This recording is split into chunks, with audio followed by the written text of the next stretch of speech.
안녕하세요. 식당을 운영하는 30대 후반 여성입니다.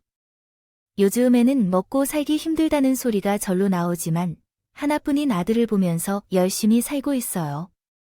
자식을 낳아봐야 부모의 마음을 안다는 말처럼 제가 아들을 낳고 키워보니 부모님께 효도해야겠다는 생각이 절로 듭니다. 제 입으로 들어가는 것보다 아들이 한 입을 더 먹는 게 행복하고 쑥쑥 자라는 걸 보면 안 먹어도 배부르다는 소리가 나옵니다. 하지만 금이야 오기야 하는 것이 아닌 오로지 내 아들만 잘 되길 바라는 엄마는 아닙니다. 삶을 살아가며 자식의 인생에 기대를 거는 것만큼 부질없는 것은 없다는 것을 깨달았죠. 자식을 키우는 방법에는 정답이 없지만 시모처럼 키우면 안 된다는 깨달음을 얻었습니다. 자식을 위해 하나부터 열까지 다 챙겨주려고 하다 보면 부모와 자식 둘 모두 인생이 피곤해지는 것 같아요. 또 그렇게 해준다고 자식이 알아주겠습니까? 열흘 동안 주면 하나 더 달라고 하며 때를 치는 자식들도 있잖아요. 그게 바로 시동생입니다. 시모 밑에는 남편과 시동생 두 형제가 자랐는데 어째서 이렇게 다른 두 사람이 되었는지 모르겠네요. 시부모의 이야기를 가끔 들으면 남편은 뭐든지 혼자서 척척해내던 아들이었다고 했습니다. 남편은 말 안 해도 혼자서 공부도 척척하고 모범생 소리를 들으면서 자랐다고 해요. 그러나 시동생은 남편과는 다르게 동네에서 친구들을 소환하여 즐기는 것을 좋아하는 사람으로 알려져 있었지만 현재의 모습과 비교해보면 골목의 대장이 되었을 것 같습니다. 어린 시절부터 친구를 좋아하던 그 모습이 나이가 들어도 변함이 없었다는 것을 생각하면 시동생은 처음 만났을 때는 매우 가벼워 보이는 사람으로 기억됩니다. 그러나 이제는 끝없이 가벼워 보이던 시동생이 사고를 일으킨 후에는 미친 듯이 팔짱 끼며 뛰어다니는 모습이 되었습니다. 이제부터 미래도 희망이 없어 보이는 시동생과의 이야기를 써볼 예정입니다. 저도 남동생이 한 명 있는데 우리 집과 시댁은 분위기가 다르게 느껴졌어요. 부모님은 자녀들이 독립적으로 자랄 수 있도록 바랐기에 대학을 졸업한 이후에도 한 번도 도와주지 않으셨습니다. 아버지는 가끔씩 유머러스하게 나는 내 재산을 죽을 때까지 손에서 놓지 않을 거야. 나이가 들면 사람은 통장이 금방 가득 차는 거야. 그래야 자식들이 내가 입 아플 말을 안 해도 알아서 잘 알 것 같아. 또한 아버지가 계신 동안 아버지의 재산에 손대지 않겠어. 건강할 때 좋은 것도 보고 맛있는 것도 하나씩 더 챙겨 드세요. 남동생은 아빠의 말을 걱정하지 않아도 된다고 말했어. 우리 집은 이런 분위기였어. 부모님과 서로 너무 어려움을 느끼지 않았고 서로 인생에 대한 의견을 자유롭고 편하게 나누는 분위기였어. 그래서 그런지 저와 남동생은 대학생 형제인 것 같아요. 졸업 후 취업한 후에는 착실히 돈을 모으며 살았어요. 어릴 때부터 아버지께서 돈을 아끼라고 가르치시며 저축하는 습관을 길러주셨고 매번 대학을 졸업하면 부모님께서 할 일은 끝났다고 하셔서 저와 남동생도 성인이 되어 부모님에게 손을 벌리본 적이 없습니다. 등록금은 내주셨지만 용돈은 주지 않으셔서 아르바이트를 많이 했었죠. 그래서 그런지 돈을 벌기 어려우니까 알게 되었습니다. 친구들 사이에서는 짠순이라고 불릴 만큼 저는 아끼며 쓰는 편이었습니다. 그런 제 모습을 이해해 준 사람은 남편이었어요. 남편도 저와 마찬가지로 돈을 낭비하는 모습을 보는 것을 좋아하지 않는 사람이었어요. 남들은 연애할 때 꽃다발도 주고 받는다고 하는데 저는 처음 남편이 꽃다발을 줬을 때 이렇게 말했습니다. 꽃다발 너무 예쁘다. 이런 거 한 다발 사면 5만 원 정도 하려나. 그냥 지나가다 너무 예쁘길래 사봤어. 꽃은 오늘까지만 받을게. 너무 예쁘긴 한데. 요즘은 놀러가도 조경이 잘 되어 있는 곳이 많아서 볼만한 곳도 많은 거 알잖아. 이런 거 말고 우리 맛있는 거나 사 먹자. 알겠어. 내가 또 이렇게 한번 배워가네. 우리 둘이 결혼하면 금방 부자가 되겠다. 이렇게 현명한 여자를 만난 나는 진정으로 복 받은 사람이야. 저는 남편과 재테크나 저축 관련에 관심이 많습니다. 이야기를 많이 나눴어요. 특히 남편과 만나 처음으로 연애를 시작한 후 결혼을 앞두고 많은 협의를 했습니다. 처음에는 괜히 연애부터 일이 많이 생각해도 괜찮은 건가 싶었는데 남편이 기꺼이 제 의견을 받아들여 주었어요. 경제에 대한 견해가 제와 비슷한 남편과 조화롭다고 생각해 연애가 결혼까지 자연스럽게 이어졌고 그런 후에 처음으로 시부모님을 만나러 갔었죠. 아직도 그 날이 생생해요. 처음 시부모님을 만나러 갔던 날, 시모와 시부가 반갑게 저를 맞아 주셨습니다. 함께 밥을 먹으며 차를 마시고 이야기했는데 시모가 나를 보고 말했어요. 이 얘기는 많이 들었어. 요즘 애들이랑 다르게 현명하고 바르다면서 내가 들어보니까 요즘은 재테크를 잘하고 경제관념이 있는 며느리가 복덩이라더라. 우리 집에 복덩이가 굴러왔네. 감사해요. 아무래도 둘이서 경제적인 이야기가 잘 통해서 그런지 저도 너무 좋아요. 다행이네. 근데 아무리 그래도 쓸 때는 쓰고 살아야죠. 구멍난 양말까지 꿰매 신고 그러는 건 아니지. 아유, 그런 건 궁상이잖아. 네, 그런 건 아니고요. 써야 할 때는 쓰고 아낄 때는 아끼고 있어요. 시모는 갑자기 저를 보며 엉뚱한 소리를 하고 시부는 그러한 시모를 바라보며 이렇게 말했습니다. 내가 당신에게 입방정을 떨지 말라고 했지. 당신은 그 입이 문제야. 시부는 이러한 일이 한두 번이 아닌 것으로 보이며 자연스럽게 시모를 말렸습니다. 시모는 그러한 시부를 보며 궁금해서 아무 의도 없이 한 말이었다고 한탄하며 말했습니다. 그러자 시동생은 그 모습을 보며 혼자 숨죽여 웃고 있었어요. 그때 시동생은 취업 준비를 하고 있다고 들었는데 얼굴에서 가장 근심이 느껴지지 않았습니다. 또한 나에게 하는 질문들도 참 어처구니가 없었습니다. 군대에서 제대한 후에 사회생활을 해본 적이 있는 것 같았습니다. 매우 놀랍다고 느껴지는 하나같이 이상한 질문들을 하셨습니다. 남편이 놀라서 말을 끊을 정도였어요. 시동생이 한 질문 중에 가장 어처구니 없는 질문이 형수님은 결혼 자금을 얼마나 준비하셨나요? 저도 미래에 결혼하게 될 때 어떻게 조절해야 할지 알아보고 싶습니다. 였습니다. 각자 상황에 따라 다른 것이겠지만 왜 나의 기준을 묻는 건가요? 마음이 맞다면 어떤 금액이 중요할까요? 제가 곤란한 목소리로 대답하자 남편이 시동생을 말렸어요. 이들은 생각이 짧은 사람들인 것 같았습니다. 처음에는 너무 당황스러웠지만 자주 보니까 적응이 되었어요. 그래도 시모와 시동생은 엄한 성격이라는 걸 느꼈습니다.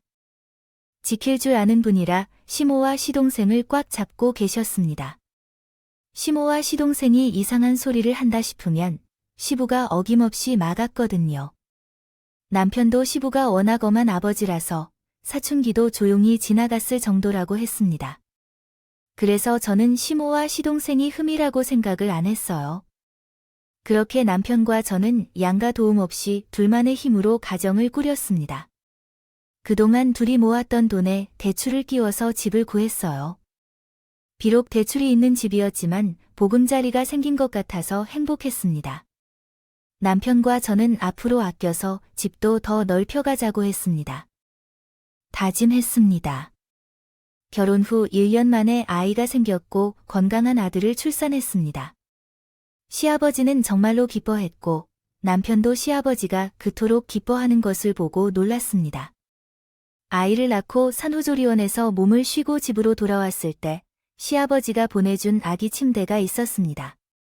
시아버지는 축하 전화를 하며 들뜬 목소리로 우리 며느리 수고했다. 집에 가면 정신없을 것 같아서 침대만 보냈어. 나중에 너도 손주도 집에 적응되면 불러와 라고 말했습니다. 아버지, 침대를 보내주셔서 감사합니다. 침대를 못 사줄 걱정했는데 정말 잘 사용하겠습니다. 남편과 함께 아기 침대에 대해 계속 고민하고 있습니다. 출산 전까지 구매를 못했는데 알고 계시는 대로 시부가 제일 좋다는 것을 추천해 주셔서 선물해 주셨습니다.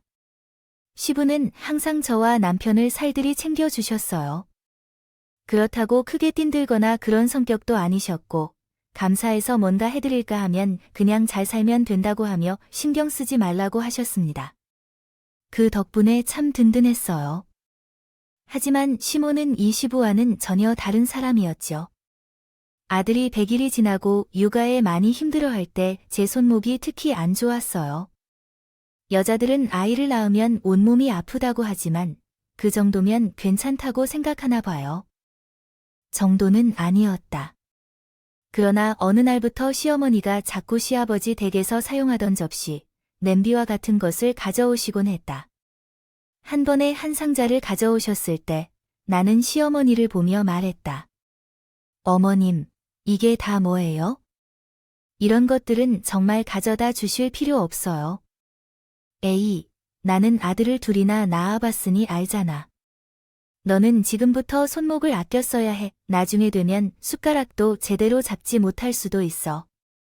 이건 이미 다 쓰던 물건이긴 해도 엄청 가벼운 접시들이라서 손목에 부담 없이 사용할 수 있으니까 걱정할 필요 없어. 걱정해 주시는 것에 감사하지만 정말로 그 정도로 아프지 않아요. 그리고 이것들, 냄비든 접시든 다시 아버지와 어머니께서 사용하셔야 하는 것 아닌가요? 그건 아니에요. 최근에 아버지도 밖에서 일하시다 보니 집에서 많이 밥을 먹지 않으시고 저도 혼자 있을 때 많이 먹지 않아서 걱정하지 마세요. 시댁이 괜찮다고 해도 굳이 시댁에서 사용하던 접시나 냄비를 가져왔어요. 이것들을 모두 버리기도 아까워서 어떻게 처리해야 할지 고민이 많이 들었어요. 주방에 내가 쓰는 그릇들과 시어머니가 가져온 그릇들을 같이 두는 것이 부담되었고요. 그러던 중 남편이 이 사태를 알게 되었고 손 안 가면 사용하지 말라고 조언해 주셨어요. 그래서 결국 구석에 모아놓기로 하였어요. 솔직히 이런 상황을 좋아하는 며느리가 어디 있을까요? 괜찮다 해도 굳이 시댁에서 사용하던 물건을 가져오려던 시어머니가 이해를 못했어요. 제게 대해주려는 마음은 알겠지만 괜찮다고 해도 왜 다 들고 오느냐고 느꼈죠. 게다가 시댁에 있는 것들을 거의 다 가져오는 것 같은 양이었어요. 집에서 밥을 안 해 먹어도 이걸 다 가져가는 건 왜냐면 어떤 식으로 시댁에서 생활하려는 것인지 이해가 안 가서 이상했습니다. 그러던 중 시어머니가 손자를 보고 싶다며 놀러왔을 때 어쩔 수 없이 꺼내기로 했어요. 하지만 생각해보니 시어머니가 가져온 걸 온전히 사용하지 않아서 부끄러워서 상에 올렸죠. 그런데 놀랄 만한 일이 벌어졌습니다. 함께하기. 밥 먹으려고 둘러앉았는데 시아버지께서 익숙한 그릇을 보고 놀란 표정으로 물었습니다. 아, 이거 다 뭐야? 이거 다 우리 집에 있던 거 같은데 그릇이랑 접시, 냄비 다 어디서 난 거야?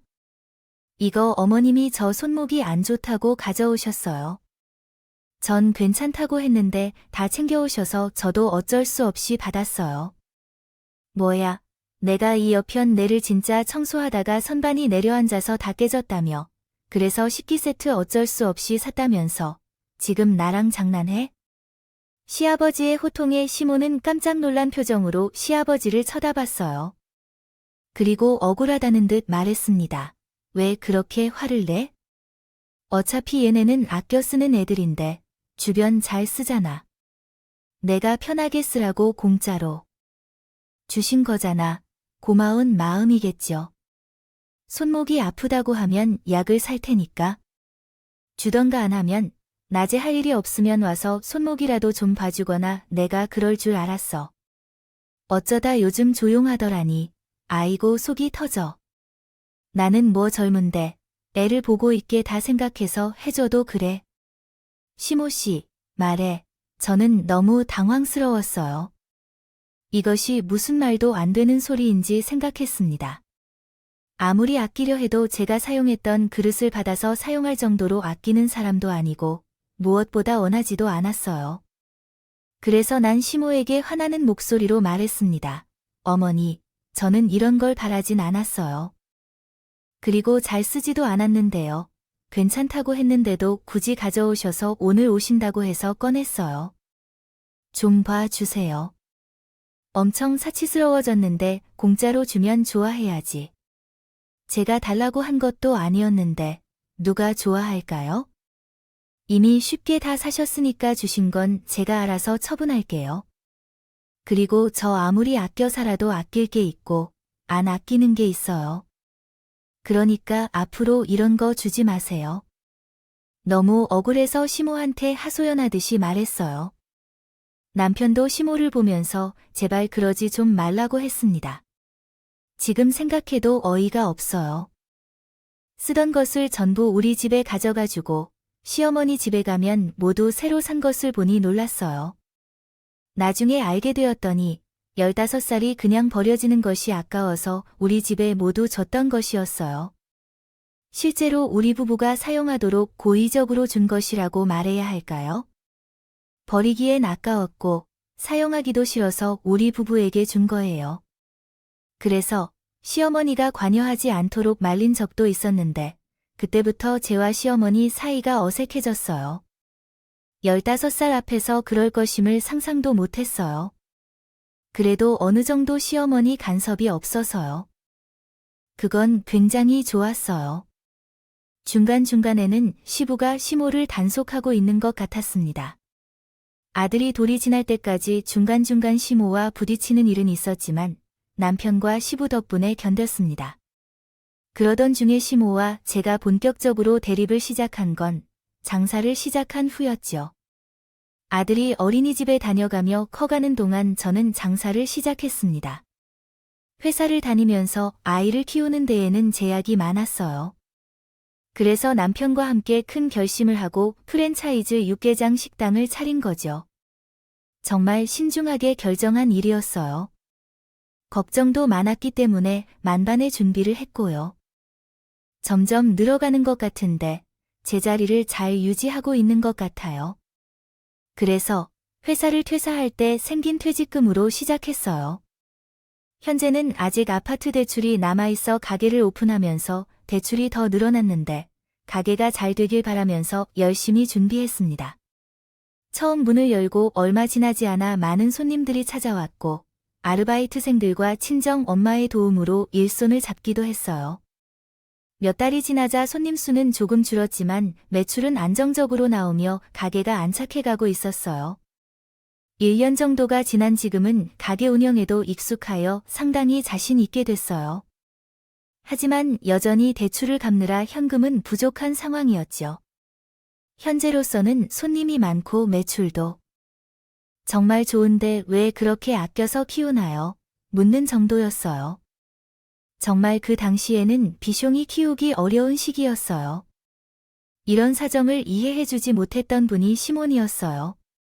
시몬은 제 가게가 성공한다고 생각하니까 저에게 많은 기대를 했습니다. 그동안은 시몬이 뭘 말하더라도 참을 수 있었는데 시몬은 제가 가게를 열고 부자가 된 줄 아는지 각종 직접적으로 연락을 해왔어요. 어느 날은 저가 바빠서 시간을 놓고 있던 중 시몬이 한 장의 사진을 보냈어요. 그 사진을 보니 피부과 광고였어요. 이게 무엇인가 싶어서 의아해하고 있었는데 시몬이 전화를 걸었어요. 신이 나 목소리로 말했다. 내가 보낸 거 봤어? 내 친구들 거기서 피부관리 받고 있대. 안 그래도 요즘 눈가 주름 때문에 곰이 많은데 그 피부과 회원권 좀 부탁해. 어머님, 여기 전단지 보니까 제일 싼 게 100만 원짜리예요. 금액 보시고 저한테 해달라고 하시는 거예요. 다 보고서 연락한 거지. 너 가게도 이제 매출 안정적으로 잘 나온다면서 며느리가 돼가지고 그 정도 해줄 수 있는 거 아니냐?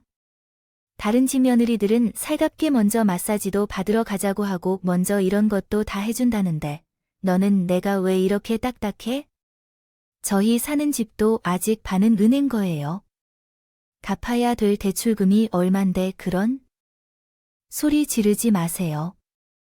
제가 피부 관리한다고 하니까요. 화장품도 못 사고 있어요. 하루도 쉬지 않고 식당을 운영하면 금방 돈을 갚을 거예요. 살아야죠. 무슨 말을 그렇게 하고 있어요? 시모가에게 쓰는 돈이 아까워서 그러세요? 아까운 건 아니고 먹고 살만 하면 돼요. 약속해 주시면 도와줄게요. 언니가 망하고 어머니에게 도움을 요청하면 도와주실 거예요. 미쳤는지 모르겠네요. 됐어요. 그냥 못 들은 척 하세요. 시모는 제가 망하면 그때 도와주시겠냐고 물었더니 기겁을 하고 전화를 끊었습니다. 남편하고 둘 다요. 양가 어른들한테 돈 벌어본 적이 없고 앞으로 크게 바라는 것은 없어요. 양가 부모님들은 다 나이가 있으니까 아이를 맡겨본 적도 없습니다. 그만큼 우리는 어떻게든 우리의 힘으로 살아가려고 노력했어요. 그러나 시모가 갑자기 장사가 잘 된다는 이유로 피부과 회원권을 사달라는 말을 듣자 몸에 힘이 쭉 빠지는 것 같았어요. 제가 아무리 아끼면서 살았다 해도 명절이나 생신 때조차 챙겨드리지 않은 게 아니었어요. 용돈을 챙겨드리고 잘 챙겼다 생각했고 부족함이 없었다고 생각했는데도 돌아오는 게 다른 집며느리와 비교된다는 것에 황당했어요. 제 입장에서는 너무 억울해서 저도 시모한테 더 강하게 말할 수밖에 없었습니다. 이를 시작으로 저는 시모와 외부에서 만난 원수처럼 대립하기 시작했어요. 피부과에서 시모를 한바탕 해준 후 시몬이 가게를 찾아왔습니다. 그는 감독이 온 것처럼 매장을 둘러보며 들어왔고 나에게 육개장 한 그릇을 달라고 할 때 소스와 붙이듯이 말했습니다. 분명 어딘가 불만 가득한 표정으로 말하니 괜히 불안해졌습니다. 시모를 내쫓을 수는 없으니 한 그릇을 대접했지만 시몬이 3숟가락 정도 먹고 나를 보며 육개장이 맛이 영 칼칼한 맛도 없고 기름만 둥둥 떠서 맛대가리가 없어 돈을 못 벌겠다며 맛에 오는 분들도 많다고 했습니다.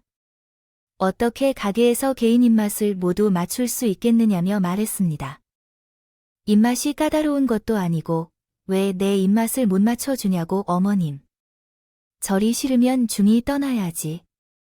식당에서 개인 입맛에 따라 맨날 맛이 바뀌면 온 손님도 안 오겠죠.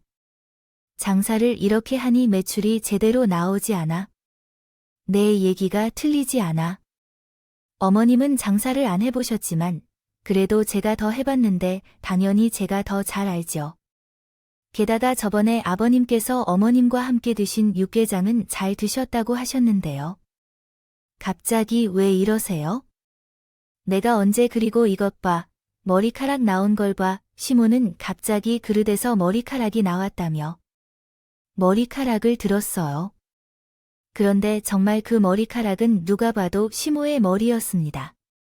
시모가 왔을 때 저랑 아르바이트 한 사람만 있었는데 둘 다 긴 머리였어요. 그런데 시모가 들어올린 머리카락은 파마된 짧은 머리였죠. 그래서 저는 시모를 보며 어이가 없다는 듯 말했습니다. 어머님, 지금 여기 일하는 사람 중에 머리카락이 있는 사람이 없어요. 주방 아줌마 있을 거 아니에요? 나오라고 해봐요. 아직 저녁 장사 시작 전이라서 잠시 외출하셨어요. 그래서 어머님들이 드시는 거 제가 해드린 거예요. 그래도 어디서 날아왔을 수도 있지. 지금 생사람을 잡는다는 거예요. 제발 억지 좀 쓰지 마세요. 자꾸 이러시면 아버님까지 다 불러서 CCTV를 돌려볼 거예요. 말도 안 되는 소리를 하면서 억지를 쓰는 시모를 보며 제가 CCTV를 찾아보겠다고 했더니 시모는 놀라면서 바로 도망쳤어요. 아마 시부를 불러서 혼자 겁을 먹고 도망치다가 나간 것 같았죠. 그 이후로도 시모는 계속 방앗간처럼 제 가게를 들르다가 결국 시부한테 걸려서 출입금지를 당했어요. 가게 운영 중 진정한 손님 상대할 때도 있었지만 다시는 안 오겠다고 생각했던 사람이라 견딜만 했습니다. 그러나 시모는 다르더군요. 언제까지 올지 모르는 상황에 참을 수 없어서 결국 910일에 신고했어요. 그러자 시모는 강제로 발길을 끊었고 그러자 한동안은 시무룩하여 조용했습니다. 나 또한 가게에서 바쁜 업무로 인해 시무룩한 말에도 화내는 여유가 없었습니다. 그러하다 보니 가게가 완전히 자리를 잡고 대출을 갚으면서 생활하다 보니 결국 대출을 모두 갚고 적금으로 살게 되었습니다.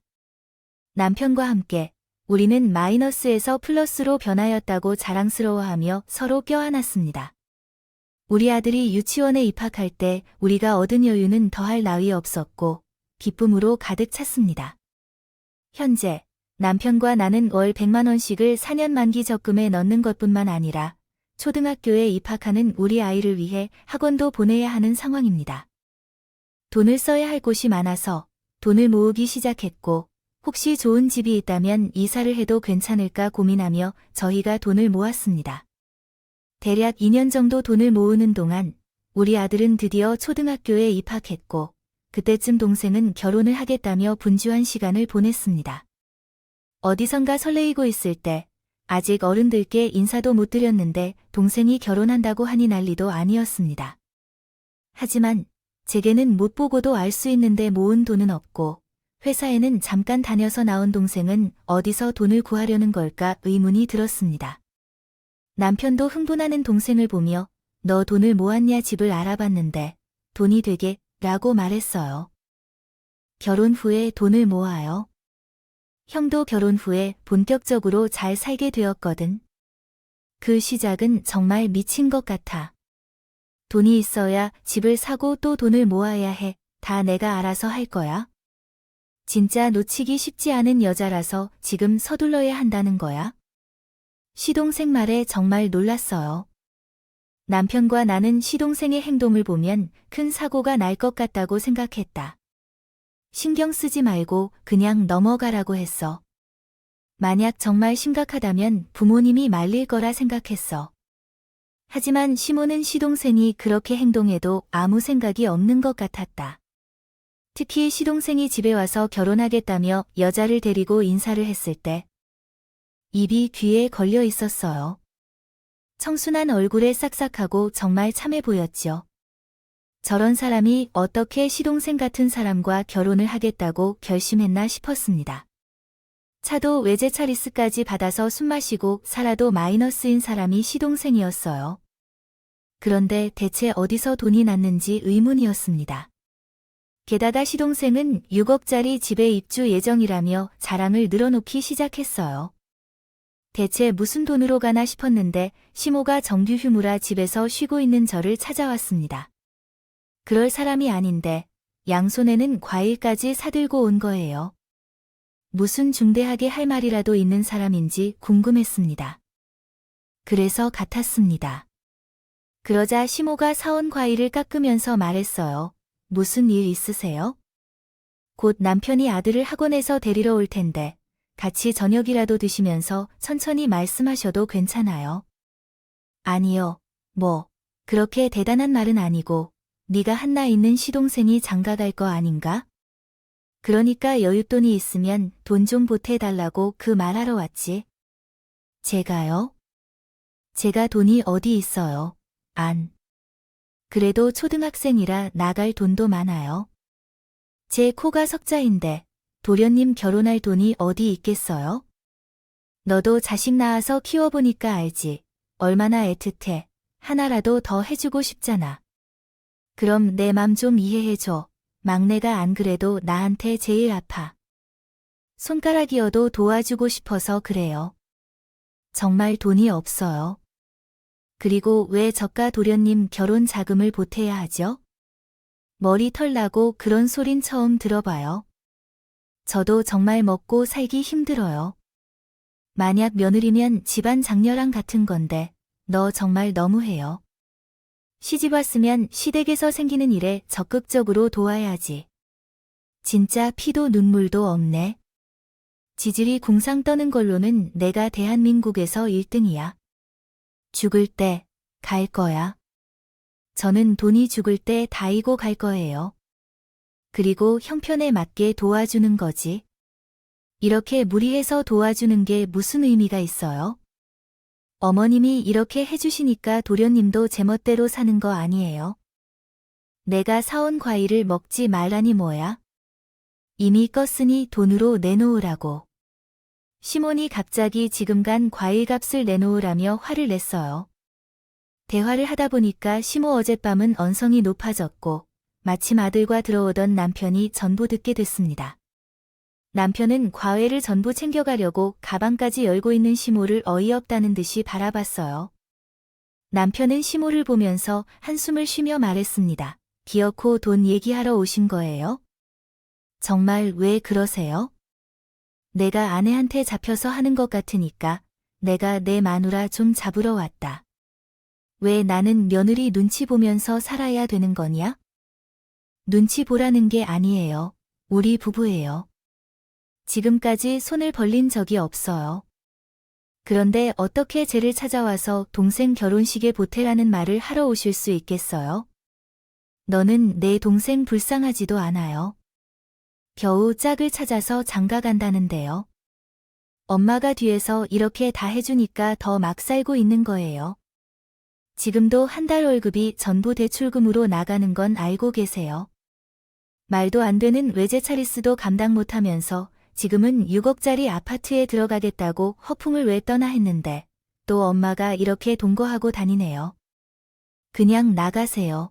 우리 도와줄 돈이 없어요. 엄마가 이렇게 부탁할게. 제발 내 동생 창가는 보내야지. 엄한 여자 데려와서 인생을 힘들게 하지 말고 엄마도 그냥 포기해요. 나가세요. 남편은 시모에게 화를 내며 나가라고 떠밀었어요. 시모는 끝까지 돈 좀 빌려달라고 빌었지만 남편은 뒤쪽 같았습니다. 그리고 시모가 나간 뒤 그동안 시모가 어떻게 시동생을 돕고 있었는지 전부 다 털어놨어요. 시동생이 회사를 계속 얼마 못 버티고 나왔기 때문에 시모는 자신이 가지고 있던 돈을 시동생에게 조금씩 주고 있던 것이었습니다. 일을 하지 않아도 돈이 조금씩 생기니까 시동생은 일이 조금만 힘들어도 금방 그만두었어요. 남편은 이러한 상황이 답답해서 시모를 그동안 말렸지만 전혀 소용없다고 한탄을 했네요. 시모가 시동생을 아끼고 있는 이유는 알았지만 이런 식으로 어화둥둥하고 있는 큰 아들을 모르고 있었어요. 그래서 남편은 도와줄 돈도 없지만 계속 도와주면 남동생도 더 이상 정신 못 차릴 거라며 안 된다고 단호했습니다. 어차피 저도 도와줄 생각은 없었어요. 그런데 며칠 뒤 시댁에 갔다가 깜짝 놀랄 상황을 마주했습니다. 남편이 시부 목소리가 안 좋아 보인다며 같이 가보자고 하자 시댁으로 갔죠. 그런데 시모는 안 보이고 방 안에서 시모가 울먹이는 목소리로 소리치는 것이 들렸어요. 시모가 있는 방은 밖에서 자물쇠 장치가 있어서 열쇠로 자물쇠를 열어야 문이 열리는 방이었죠. 그래서 시모는 방 안에 갇혀있는 모습이었고 문을 여는 것이 불가능한 시모가 방문을 두드리며 말했습니다. 미라나야, 문 좀 열어줘. 시아버지가 요청서 하나를 넣어주고 나 여기에 가뒀어. 조용히 안 하는 것 같아. 뭘 잘못했는데 문을 열어줄 때까지 안 열어줄 거야. 시부는 시모의 울음소리에도 신경을 쓰지 않았어요. 이게 대체 무슨 일인지 궁금해서 어리둥절했습니다. 집안을 둘러보니 시모 말고 다른 사람도 없는 것 같았고 두 사람이 다투는 것 같았죠. 그때 남편이 시부를 향해 무슨 일이냐고 물었습니다. 그러자 시부가 한숨을 쉬며 말했어요. 나는 정말 내 엄마 때문에 못 살겠어. 글쎄, 친척들한테 사기를 당해서 급하게 3천만 원이나 빌렸대. 내가 이런 여자랑 언제까지 살아야 되는 거야? 3천만 원이요. 그 돈 어디에 쓰려고 빌렸는데요? 어쨌든 쓸 곳이 있으니까 빌렸을 거 아니에요. 쓸 데가 어딨어? 다내 동생이 장가 갈 때 직구한다고 썼어. 진짜 속 터져서 못 살겠다. 이렇게 장가 간다고 잘 살겠냐? 이혼이나 안 당하면 다행이지. 돈은 다 어떻게 했어요? 얼른 돈을 다 찾아와야 해요. 벌써 아파트 월세를 구했다 한다. 진짜 머리가 아파서 못 산다. 못 살아. 뭐요? 아파트 월세요? 아니, 전세도요. 월세를 어떻게 감당할 생각인지라고 그러더라고요. 저는 정말 놀랐어요. 동생이 아파트 월세 계약을 무모하게 했다는 소식에 정말 실수했음을 알았습니다. 놓치기 싫은 여자라도 이게 올바른 선택인가요? 더구나 시몬이 무슨 생각으로 그런 결정을 내리고 있는 건지 이해가 가지 않았습니다. 그래서 저는 너무 놀라서 시부에게 말했어요. 아버지, 아파트 월세라니요. 지금 도련님 차도 리스예요. 그러면 한 달에 조금만 숨 쉬어도 200 넘는 돈을 내야 하는데 그 여자는 안 돼요. 나는 그 차도 리스로 한 거 이제 알았다. 그 차랑 집 문제 해결할 때까지 시동생 집에도 오지 말라고 했다. 이게 말년에 뭐하는 짓인지 어휴. 속아내요. 시부는 가슴을 쥐며 말했어요. 시동생이 결혼할 것이라는 말에 집안이 혼란스러워졌고 저는 정말 엄한 여자인 것 같아서 인생이 망치는 건 아닌지 걱정되었어요. 이 상황에서는 가족 중 시동생보다 더 인사해온 여자를 평타 정도로 본 듯했어요. 시동생이 어떻게 사는지 느껴지시나요? 그런데도 시모는 억울해하며 시부를 탓하고 있었어요. 시부는 이 결혼을 막아야 한다며 한숨을 내쉬었죠. 그런데 시동생의 결혼이 난항을 겪자 시모의 분노는 나를 향한 것처럼 시작되었어요. 제가 시댁을 다녀온 뒤에도 이틀 동안 시모는 방에 갇혀 있었어요. 그리고 친척들과 지인들에게 거짓말로 빌린 돈이 3,000원인데 이걸 어떻게 해결해야 할지 고민이 깊었습니다. 결국 시모는 더 이상 이런 일이 반복되지 않도록 약속하는 서약서를 쓰고 해야 했어요. 서약서까지 작성한 시모는 갑자기 엄한 화풀이를 시작했는데 그 사람이 바로 제가 되었습니다. 그때 한 가게에서 바빠서 하루도 쉬지 못했어요. 남편은 대신해서 아들을 잘 챙겨주었고요. 그런데 우연한 일이 있어서 일하던 아르바이트생이 쉬어야 했고, 그래서 제가 어쩔 수 없이 친정 엄마께 연락했습니다. 엄마가 기꺼이 와주셔서 그날은 장사 걱정이 없었어요. 미리 온 엄마와 함께 재료를 준비하면서 바빴는데 마침 써야 할 재료들이 있었습니다. 엄마는 없어서 혼자 마트에 가셨다. 저는 정말 엄마가 돌아와 주셔서 고마웠어요. 그런데 갑자기 가게 문이 열리고 시모가 작정한 표정으로 들어왔습니다. 시모와 시부는 서로 각서를 쓰고 끝냈다는 이야기를 들었는데 그것에 대해 궁금했어요. 아무리 바빠도 식당에서는 일을 못한다고 하더라도 시모는 자신이 도울 것이라는 말은 한 번도 안 해봤습니다. 그래서 무슨 일이 있는지 궁금했죠. 하지만 시모는 제 예상과 크게 다르지 않는 말을 시작했어요. 너는 돈을 잘 버니까 2천만 원을 내놔. 가족끼리 서로 돕는 거다. 아버지랑 이미 얘기했는데 갑자기 각서를 쓴 것은 제가 알고 있는데 왜 그런 일이 발생했을까요? 그러지요. 만약 집에 잘못된 사람이 들어온다면 큰 소리가 끊임없이 계속된다고 해요. 너는 시집가는 것부터 내 머리를 아프게 만들어. 너는 노로진이 자식만 알아보지 시부모에게는 개똥만큼도 생각을 안 해주잖아. 제가 명절이나 생일 때 서운하게 해드린 적이 있어요. 저도 할 만큼 했어요. 그리고 결혼 자금은 더 이상 도와줄 수 없어요. 너가 끝까지 눈을 떠 있는 것을 봐. 뭐가 그렇게 잘 나간 거야? 너가 결혼 망친 거야? 내 동생이 결혼을 못하고 혼자 썩고 있으면 내가 책임져야 돼. 제가 왜요? 어머니가 널 그렇게 키워왔잖아요. 그걸 왜 제가 책임져야 해? 어머니가 계속 뒤에서 모든 것을 해주려고 하니까 넌 정신을 못 차리고 있어. 그날 제가 살던 사는 건데 오늘 조용히 돈만 받고 가려고 했는데 시몬이 못 참겠다며 갑자기 테이블에서 일어나 제 머리채를 잡았어요. 전에도 시모한테 매운맛도 보고 어이없는 상황에 머리채를 잡히며 소리만 내고 있었어요. 날벼락임은 없잖아. 시모는 제 머리채를 잡으면서 이렇게 말했습니다. 내가 감히 이 시어미 아이디를 개똥으로 아냐. 너 오늘 매운맛 좀 보라고. 내가 가만 안 둘 거야. 참으로 기가 막혔어요. 세상에 시동생 결혼 자금 안 도와줬다고 머리채 잡힌 여자 본 적 있나요? 정말 어이없는 상황 속에서 소리만 지르고 있던 그 시점이었어요. 혜성처럼 마트에 갔다가 만난 친정 엄마가 오셨습니다. 친정 엄마는 머리를 잡은 채로 나를 보고 이런 미친 여편네. 내 딸 머리 안 나 어쭈 못 나. 오늘은 여기서 머리털 다 뽑혀버릴 줄 알아. 라며 시모를 내리치셨습니다.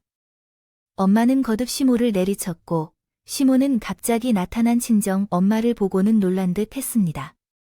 그 순간 시모에게 잡힌 머리를 뱉고 나서 엄마는 시모의 머리채를 잡았어요. 상황은 정말 난장판이었는데 그때 갑자기 잡힌 머리채가 얼얼했습니다. 그런데 친정 엄마를 보고는 오늘 정말 시모흡을 다 뽑아버릴 기세였습니다. 머리가 아프다고 느끼던 시몬이 친정 엄마에게 의지하여 다음과 같이 말했습니다. 이거 아니야. 내가 무슨 잘못을 했는데 내게 이럴 거야? 당장 사과해. 나의 딸을 건드려 사과해야 해. 그 후 시몬이 고통을 겪고 있다는 것을 깨닫고 정신을 차리며 시모와 엄마를 분리했습니다.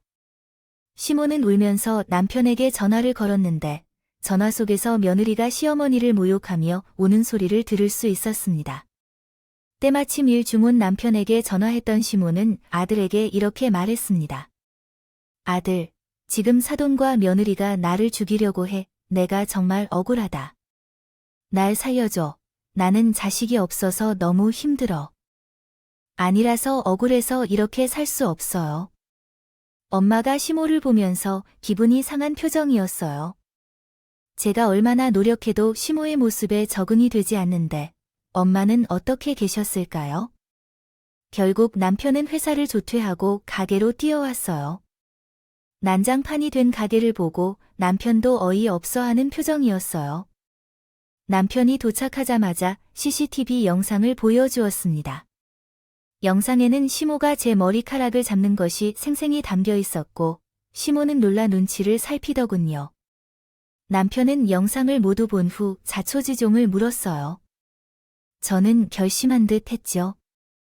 남편은 시모를 협박하는 듯한 말을 했습니다. 당신 어머님이 도련님 결혼자금으로 2천만 원을 달라는데 그 돈은 내가 못 준다고 해서 사단났어. 나는 죽어도 그걸 못 해줄 거야. 이런 식으로 어머니와 살기 힘들어서 선택해야 해. 나랑 살 건지, 어머니랑 살 건지 선택해.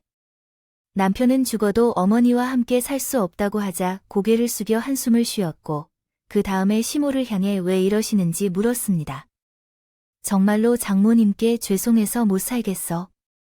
내가 무엇이 부족해서 그러는지 피나 눈물이 없는 마음으로 만난 것이 죄야. 그러니까 이혼해야 해. 제가 왜냐면 그동안 매몰로부터 부탁 그만 좀 하라고 했어요. 가리고 챙겨주는 것을 그만해 달라고 했잖아요. 저도 이제는 엄마 관리할 수 없어요. 또 이같이 찾아오시면 아빠를 부르게 될 거야. 제발 좀 가세요 아들아. 나에게 왜 그러냐. 그래도 내 엄마잖아. 제가 아들이 이렇게까지 못하죠. 사실 나는 아들로서 생각하지 않아서 막내 결혼 자금 챙기느라 혼란을 겪고 다녔던 거 아닌가 싶다고 해요. 그날 남편은 정말 처음 보는 모습으로 화를 냈어요. 그런 모습은 함께 살면서도 못 봤던 거야. 모습이었어요. 그런데도 시모는 왜 이 지경까지 왔는지 이해 못하는 표정이었고 세상에서 가장 억울한 모습이었어요. 저야말로 기가 찼어요. 특히 저희 엄마는 같은 아들인데도 왜 이렇게 다르게 하냐는데 이해를 못 하셨고요. 그리고 끝까지 저를 보면서 피눈물도 없는 사람이라고 손가락질하니까 엄마는 테이블을 내리치며 말씀하셨어요. 그만 못해요. 피도 눈물도 없는 건 사돈이에요. 잘 살고 있는 큰아들 가족 박살내고 작은 아들 장가 보내면 기분 좋아요. 그게 무슨 의미가 있는 결혼이에요. 제발 아들 하나라도 잘 살게 좀 가만히 좀 돌려. 엄마는 한심하다는 듯이 혀를 차며 말씀하셨어요. 말했습니다. 그리고 그때 시부가 가게로 들어왔어요. 시부는 저희 엄마까지 온 것을 보고 얼굴이 새빨갛게 변했습니다. 시모는 그런 시부를 보자마자 벌떡 일어났어요. 시부는 그런 시모를 보자마자 한숨을 쉬고 우리 엄마를 보면서 정중히 사과했습니다. 엄마는 그런 시부를 보자마자 기가 막힌 듯 얼굴을 돌렸어요. 시부는 다시 엄마에게 사과를 하며 이렇게 말씀했죠. 사죄하다. 다 제 불찰입니다. 오늘 있던 일, 제가 책임지고 2번 다시 없도록 하겠습니다. 이해해 주세요. 며느리도 미안하다. 다 내 잘못이야. 시부는 나와 엄마를 보면서 무릎을 꿇었습니다. 저는 주저앉은 시부를 보며 놀라 한숨을 쉬었습니다. 시부를 일으키며 말했어요. 이대로 못 살아요. 이혼을 할 작정이에요. 아버님이 어떻게 말씀하셔도 변함없어요. 그동안 어머님들이 이러셨어요. 내가 책임지고 사태를 수습하라. 내가 원하지 않으면 시대가 없다고 생기라. 내 아들, 너한테 헌신하고 자라는 걸 알잖아. 그러니까 시댁은 없다고 생각하고 내 가정은 지켜라. 내가 더 이상 나타나지 않게 잘 단속할게. 시부의 말에 속상했어요.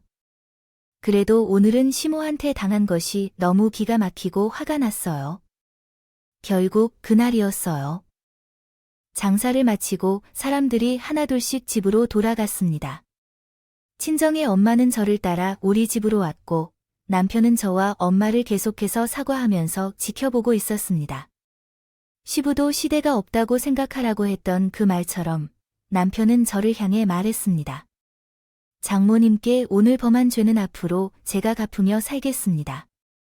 정말 면목 없습니다. 우리 딸이 앞으로 시댁에 발들이지 못하게 할 테니 내가 걱정 마시고 딸이 마음 풀려서 스스로 간다면 그때 보내주시면 됩니다. 난 오늘 자네한테도 실망했네요. 걱정 마세요. 하지만 나는 제 자식이랑 아내를 행복하게 해주고 싶은 마음이 크네요. 아직 한참 모자라지만 살면서 갚겠습니다. 저는 그런 남편을 볼 때마다 사용합니다. 시모는 시모의 집에 갈 때 옷을 챙겨서 나왔다. 시모는 나에게 말했다. 엄마는 그냥 이혼해도 된다고 말했지만 사실 아버지가 어떤 죄를 저질렀겠습니까? 고래 싸움에 새우등 터진 듯한 아버지를 다독이고 그날 시부 번전화가 왔어요.